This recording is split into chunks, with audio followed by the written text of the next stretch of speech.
सर्वप्रथम आप सभी को कोटि कोटि नमन वंदन एवं अभिनंदन करते हुए आज मैं ठाकुर जी की चंद बातों को आप सभी के सम्मुख लेके आई हूँ।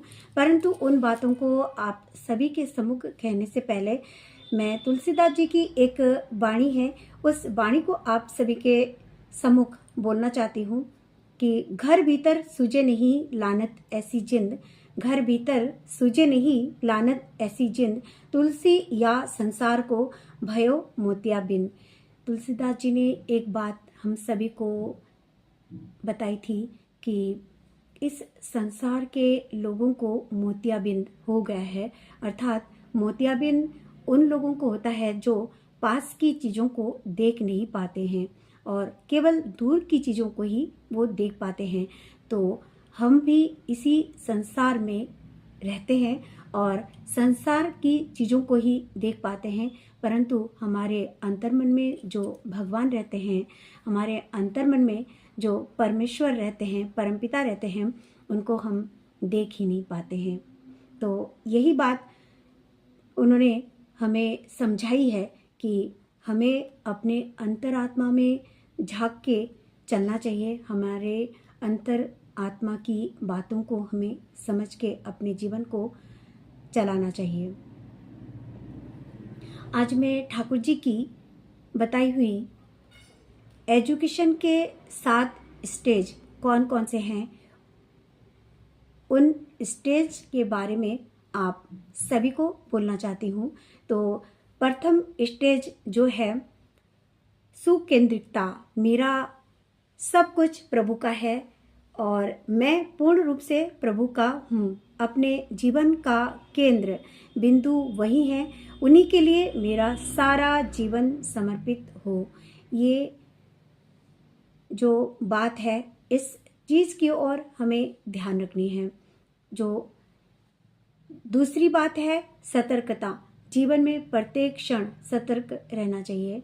हमें अपने जीवन में किस तरह से सतर्क रहना चाहिए, उन सतर्कताओं को रखने के लिए प्रभु जी की बातों को अपने जीवन में अमल करना पड़ेगा, अर्थात नाम ध्यान की जो गति है उसको बढ़ाना पड़ेगा, तभी हम अपने जीवन में सतर्क रह सकेंगे। नंबर 3 है शीघ्रता, हर कार्य में हमें एक शीघ्रता बरतनी है, हर कार्य शीघ्र और अभी इसी वक्त ही करना होगा, ये भाव रखना होगा। और नंबर 4 है अनुसंधिप्सा, कारण या जिज्ञासा खुद से होना। जैसे अगर किसी कार्य में मन नहीं लग रहा है तो आखिर क्यों नहीं लग रहा है, उसका समाधान खोज कर जीवन में आगे बढ़ना, इससे अनेक समस्याओं से मुक्ति भी मिलती है। ये ठाकुर जी की वाणी है। और नंबर 5 है किस जगह कैसे बात करना चाहिए, विचार करके ही कुछ बोलना चाहिए। और नंबर 6 है जिस अवस्था में जैसा चलना चाहिए फटाफट उसकी परिकल्पना करके वैसे हमें चलना चाहिए। और नंबर 7 है हृदय अनुचलन, यदि कोई आपके साथ दुर्व्यवहार कर रहा है तो आप उसे जवाब न देकर ऐसा व्यवहार करें जिससे वह अनुतप्त हो। ये ठाकुर जी ने एजुकेशन के 7 धाप बताए हैं और यही हमारी शिक्षा का परम उद्देश्य है। शिक्षा हम क्यों अर्जन करते हैं, किस लिए अर्जन करते हैं, ये मेन उन प्रश्नों की वजह है या उत्तर है, जो भी आप समझ सकते हैं।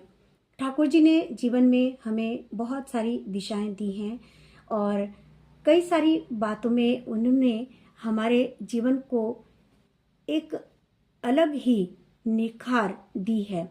कभी कभी हम ये समझते हैं कि किस तरह से चलें, अपने सास ससुर, अपने माता पिता, अपने भाई, अपने पड़ोसी, अपने बच्चों के साथ में किस तरह से हम रहें, किस तरह से हम चलें, हम परेशान हो जाते हैं, अपने व्यक्तिगत जीवन को ठीक तरीके से चला नहीं पाते हैं, दुविधा में रहते हैं।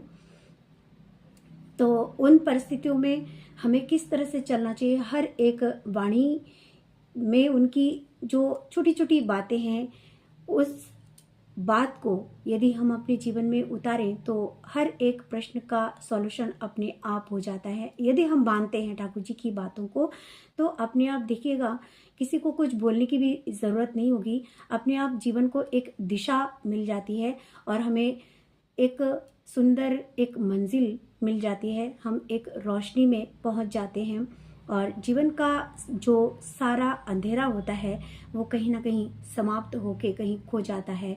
तो क्यों ना हम प्रभु की इन बातों को अपने जीवन में उतारें, क्यों ना प्रभु की शरणागति हम ले लें, क्यों ना प्रभु को बस पकड़ के चलें। आज मैं यही कहना चाहती हूँ कि जो लोग प्रभु तक नहीं पहुँचे हैं वो अभी भी बहुत ज़्यादा अंधेरे में हैं।